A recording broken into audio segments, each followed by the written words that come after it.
Before the dawn of kingdoms and thrones, when survival was carved from ice and hunger, one man's fate was sealed, not by his spear, but by betrayal.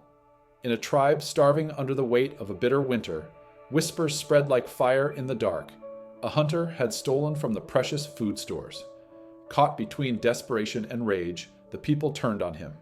His name was stripped from their lips, his honor torn away, and with nothing but the clothes on his back, he was driven into the frozen wilderness to die. But the truth is never so simple. Behind the veil of accusation, a secret festered. The real thief was not the outcast they condemned, but someone with power, someone whose lies were stronger than any blade.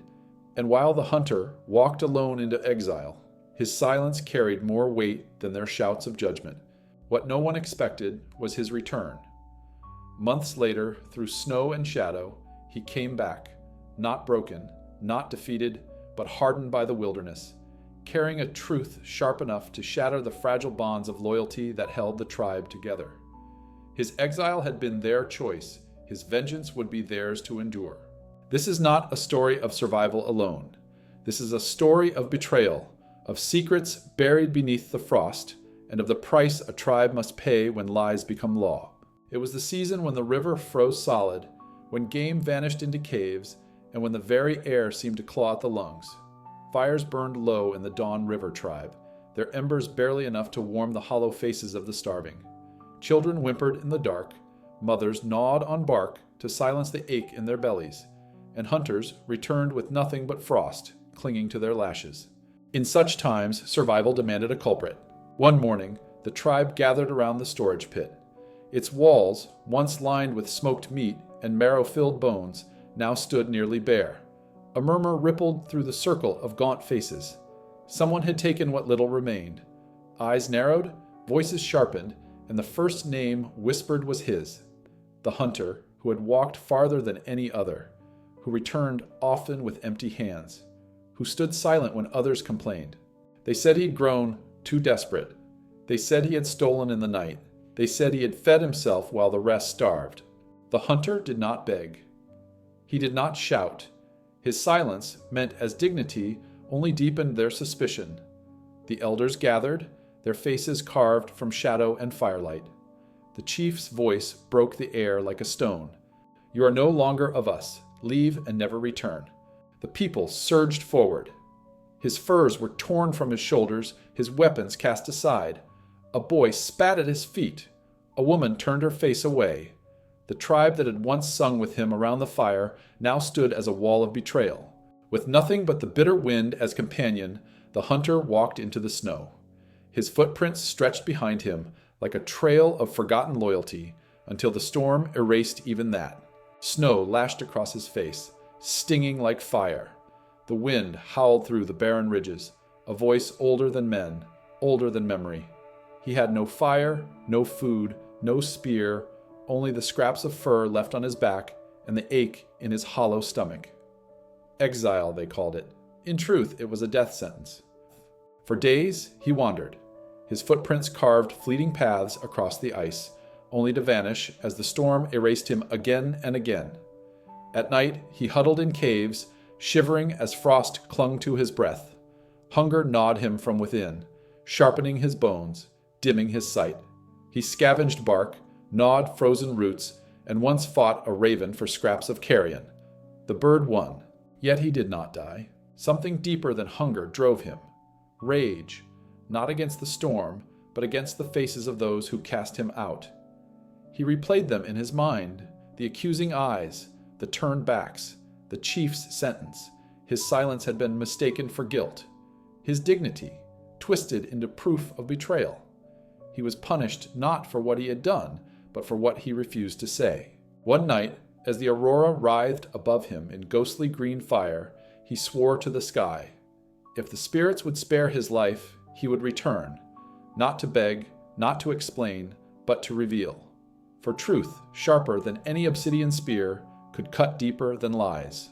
The wilderness, once his enemy, became his forge. He learned to trap snow hares, to fish through ice, to steal warmth from stones. He grew leaner, harder, his eyes as sharp as the claws of the wolves that circled him at night. He was no longer the hunter they had cast out. He was becoming something else. The river, once sealed in ice, cracked open with a groan like a wounded beast. The snow melted from the ridges, leaving behind bones of animals and men who had not survived the hunger moon. The Dawn River tribe gathered weakly by the fire, their eyes hollow, their bellies no less empty. They had survived, but only barely. And then, on a morning when mist still clung to the valley, a figure appeared at the edge of the camp. At first, they thought it a spirit. His furs were ragged, his hair matted, his skin carved with the lines of cold and hunger. But his eyes burned. Some gasped, some whispered, some backed away. The hunter had returned. The children who had spat at him before now clung to their mother's legs.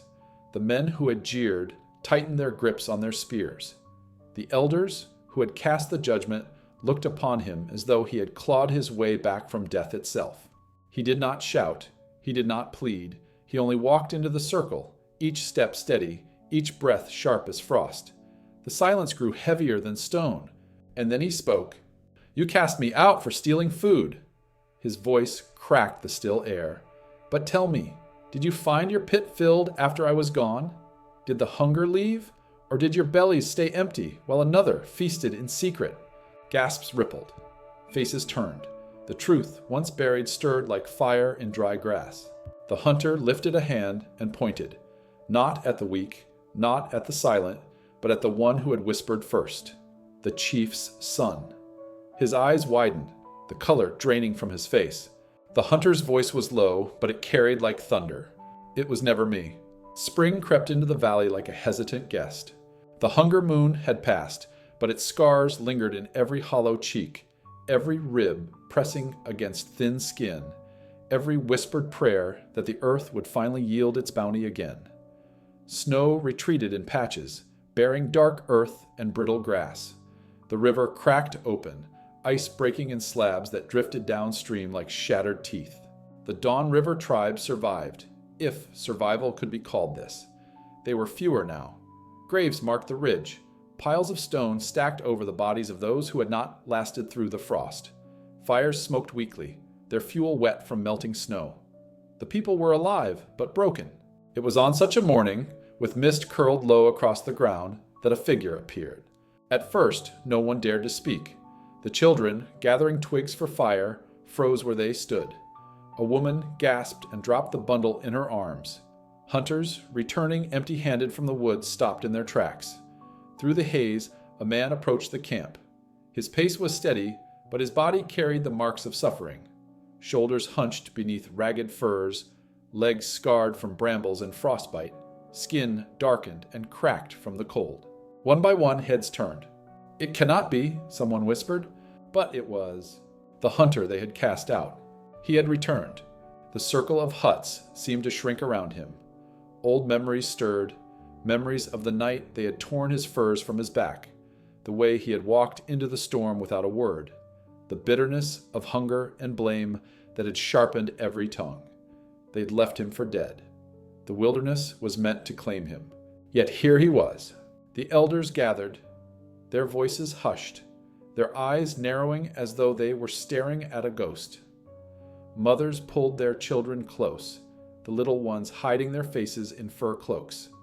Warriors shifted, fingers brushing the shafts of their spears, uncertain whether to defend or to flee. But the hunter kept walking.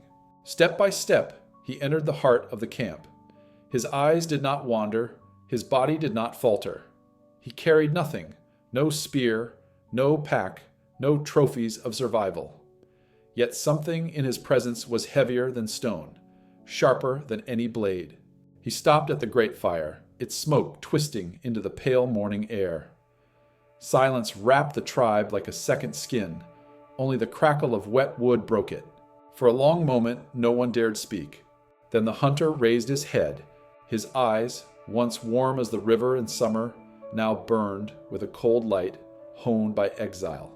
They swept across the tribe, over the children who had thrown stones, over the women who had turned away, over the warriors who had looked upon him with contempt. He saw them all.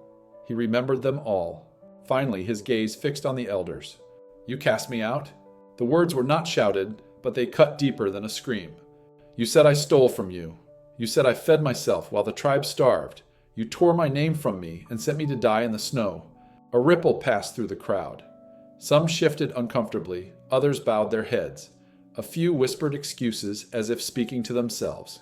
The hunter's voice grew stronger, the crack of it like breaking ice. Tell me, did your pit fill after I was gone? Did your bellies grow full? Or did the hunger stay gnawing at your bones while another feasted in secret? Gasps, eyes darted, whispers ignited like sparks. Mothers turned to look at their neighbors. Warriors frowned, their brows furrowed. The tribe, already fragile, wavered. The hunter stepped closer to the fire, the smoke curling around him like a cloak. His hand lifted, pointing, not at the weak, not at the silent, but at the one who had whispered first, the chief's son. He stood among the warriors, tall, proud, his face painted with ash. But at the hunter's words, his expression faltered. The color drained from his cheeks, and though he tried to keep his stance firm, his eyes betrayed him. They flicked too quickly, shifted too nervously. The hunter's voice dropped, low and cutting. It was never me. The crowd turned. Murmurs swelled, swelling into accusations hurled like stones. Is it true? He ate while our children starved? The chief's son? The young man stammered, his lips parting as if to speak, but no words came. The chief himself rose, his face a mask of stone, but his eyes betrayed a flicker of something, a shadow of fear, or perhaps of knowledge long buried. The hunter did not move. He did not need to. His words had become the blade, slicing through the fragile bonds of loyalty that held the tribe together. Children wept. Mothers cursed. Warriors glanced between the hunter and their chief's son, torn between duty and doubt. The elders sat frozen, as though the fire before them had turned to ice. And the hunter, ragged, empty-handed, marked by exile, stood taller than he ever had before. He had returned with nothing, yet in his silence, in his suffering, he had carried back the one thing sharper than any weapon, the truth, and the truth cut them apart. The chief's son staggered back as though struck. All eyes bore into him, some furious, some unbelieving, some trembling with the terrible relief of understanding. "It's a lie," he shouted, his voice cracking. "He twists words. He poisons your ears. I am the son of the chief. Would I betray my own blood?" But the more he denied, the more his face betrayed him. The flicker of guilt in his eyes, the twitch in his jaw. These spoke louder than his protests. The crowd erupted. Mothers clutched their children close, hissing curses. Warriors growled at one another, hands tightening on spears. Old men spat into the dirt. The name that once commanded respect now curdled on their tongues. "You ate while our children starved. You let the old die while you grew fat. Your lies condemned him to the snow." The young man's mask crumbled. "I did it for us, for our strength. A leader must endure while others weaken. My survival was your survival." But no one believed. The chief rose to his full height, his heavy furs casting long shadows in the firelight. His face was grim, carved like stone, yet even he could not silence the truth. He looked upon his son, and in his silence lay the weight of guilt. He had known, perhaps not all, but enough. Enough to stay silent while an innocent was cast out. The hunter stepped forward. His ragged furs stirred in the cold wind, his eyes unblinking. "You called me thief," he said, voice steady. "You stripped me of my name. You cast me into the storm. But the wilderness made me stronger than your lies. I return not as your brother, not as your son, not as your prey, but as your reckoning." The people cried out, some in fear, some in fury. Spears lifted, the circle tightening. Warriors shouted over one another, torn between the old loyalties and the new truth. The tribe, once bound by hunger and survival, now split like ice beneath a cracking river. The chief's son lunged forward, desperation twisting his face. He pointed at the hunter, spittle flying from his lips. "He seeks to divide us. He is the traitor. He wants my place. Kill him before he destroys us all." But no one moved. The hunter's gaze swept over them, and in that gaze they saw not ambition, not hunger for power, but the fire of truth. And it terrified them. The hunter did not raise a weapon. He did not need one. His voice, honed by exile and sharpened by silence, was the blade that cleaved through the night. Your tribe has rotted from within. I was your scapegoat. But he thrust a finger toward the trembling sun, he is your betrayer. And you all allowed it. You chose to believe lies because lies are easier than facing your own weakness. The air split with shouts, denial, sobs, rage. The tribe had no unity left, only fragments, sharp and cutting. And in that chaos, the hunter stood untouched, the firelight painting him as both accuser and survivor. He had carried nothing from exile but the truth, and truth, once spoken, could never be unspoken.